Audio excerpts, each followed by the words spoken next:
Dear students, Assalamu alaikum. I am your teacher Malik Imran. This is my lecture number 11. In lecture number 10, we have studied first 6 important events of Nawaz Sharif second term government. In lecture 11, we will understand remaining important events of Nawaz Sharif second term government. So let's start today's lesson. So open your books from page 20. Number 7. The announcement of an education policy. Sayyid Ghaus Ali Shah, Federal Minister for Education, announced the new educational policy in 1998, which was aimed at opening many new academic institutions. سید غوث علی شاہ جو کہ وفاقی وزیر تعلیم تھے، جیسے آج کل شفقت محمود وفاقی وزیر تعلیم ہیں، نئی تعلیمی منصوبہ بندی متعارف کروائی اور جس کا مقصد ملک میں نئے تعلیمی ادارے کھولنا تھا۔ نمبر 8. لاہور اسلام آباد motor way. The Lahore Islamabad motorway, one of the longest motorways of South Asia, was a great achievement of Mian Muhammad Nawaz Sharif. It was planned in his first term but was completed in his second term. Mian Muhammad Nawaz Sharif himself inaugurated the motorway in 1998. کسی بھی ملک کی economy کے لیے roads ریڑھ کی ہڈی کی حیثیت رکھتے ہیں، اور میاں نواز شریف کی گورنمنٹ کا یہ ایک زبردست اقدام کہ انہوں نے اس موٹر وے کو بنایا اور اس کو M2 کا نام دیا جاتا ہے، اور اس کی لمبائی 375 کلومیٹر ہے۔ اسی طرح جو M1 موٹر وے ہے وہ پشاور ٹو اسلام آباد کو کنیکٹ کرتی ہے، اور اس کی لمبائی جو ہے 155 کلومیٹر ہے۔ Number 9. The repeal of clause 58(2)(b) from the 1973 Constitution. 1973 کے آئین سے 58(2)(b) شق کا خاتمہ۔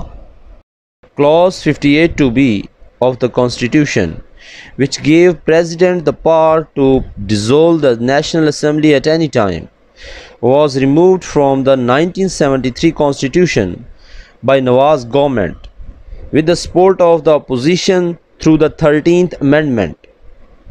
ایک انتہائی زبردست اقدام جو میاں نواز شریف کی گورنمنٹ نے اٹھایا کہ 58(2)(b) کی شق کو 1973 کے آئین سے ختم کر دیا، نکال دیا، اور اس کے لیے انہوں نے حزب اختلاف کو ساتھ ملایا، جو کہ یہ قانون تھا کہ صدر کسی بھی وقت اسمبلی کو توڑ سکتا ہے، اور 13ویں ترمیم کے ذریعے صدر کا یہ اختیار ختم ہو گیا۔ Number 10. Atomic blasts. The Nawaz government had shattered the dreams of superiority of India in the atomic field by doing atomic blasts on 28th May 1998. This made Pakistan the 7th atomic power of the world. 13 مئی 1998 کو بھارت نے 5 ایٹمی دھماکے کیے اور خطے میں اپنی برتری کا خواب دیکھنے لگا، جبکہ اس وقت نواز گورنمنٹ نے انتہائی جرأت مندانہ قدم اٹھاتے ہوئے 28 مئی 1998 کو چاغی بلوچستان کے مقام پر 5 ایٹمی دھماکے کر کے بھارت کے برتری کے خوابوں کو چکنا چور کر دیا، اور پاکستان 7ویں ایٹمی طاقت کے طور پر دنیا کے سامنے آیا۔ نمبر 11. لاہور ڈیکلیریشن. اعلان Lahore. The Indian Prime Minister Atal Bihari Vajpayee visited Lahore by bus with a message of peace and goodwill. Mian Nawaz Sharif welcomed him at Wagah border. Both leaders announced many plans to normalize mutual relations. A joint communique was signed which was called Lahore Declaration. Normalize mutual relation. باہمی تعلقات کو معمول پر لانا. کمیونیکے اعلامیہ سرکاری اعلان.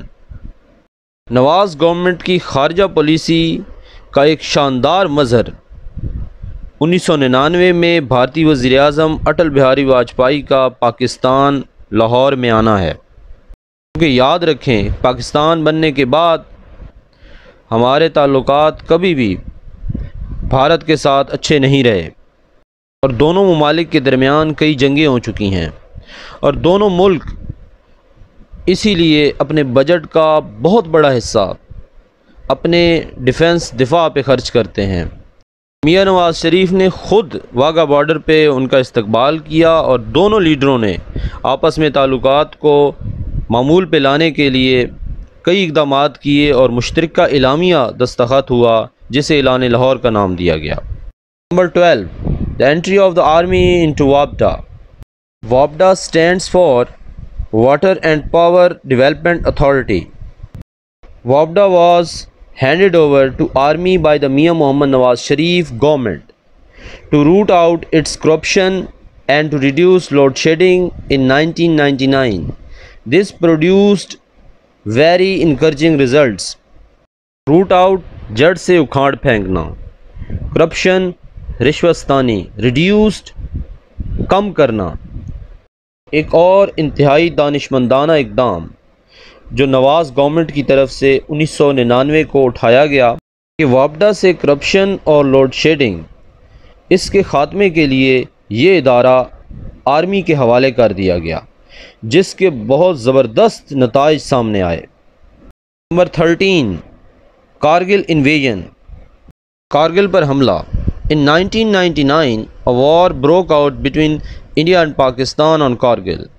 Later on, intervention of the American President Bill Clinton, both countries declared ceasefire. Invasion حملہ، broke out پھوٹ پڑنا، اچانک شروع ہو جانا۔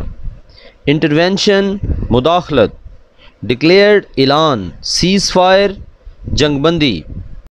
کارگل وار 3 مئی سے 26 جولائی 1999 تقریباً 2 ماہ 3 ہفتے اور 2 دن یہ جاری رہی، اور پھر امریکن صدر بل کلنٹن کی مداخلت پر دونوں ملکوں نے جنگ بندی کا اعلان کیا۔ Removal of Nawaz Sharif government, general Pervez Musharraf removed the democratic government of Mian Mohammad Nawaz Sharif and took over the country on 12th October 1999. A plane hijack case was filed against Mian Mohammad Nawaz Sharif. He was sentenced to imprisonment and was declared unfit for any public post by a special court. On the intervention of Saudi government, he was sent in exile to Saudi Arabia. 12 اکتوبر 1999 کو general Pervez Musharraf نے وزیر اعظم نواز شریف کی جمہوری حکومت کا تختہ الٹ دیا اور ملک پر قبضہ کر لیا، اور طیارہ اغوا کیس میں خصوصی عدالت نے نواز شریف کو کسی بھی پبلک عہدے کے لیے نااہل قرار دیا، جرمانے اور قید کی سزا سنائی۔ سعودی حکومت کی مداخلت پر انہیں جلا وطن کر کے سعودی عرب بھیج دیا گیا۔ Hopefully you will understand today's topic. Home work کے طور پہ آپ نے اس ٹاپک کو یاد کر کے لکھنا ہے۔ اس لیکچر 12 میں ہم Pakistan as a nuclear power کے ٹاپک کو سمجھیں گے۔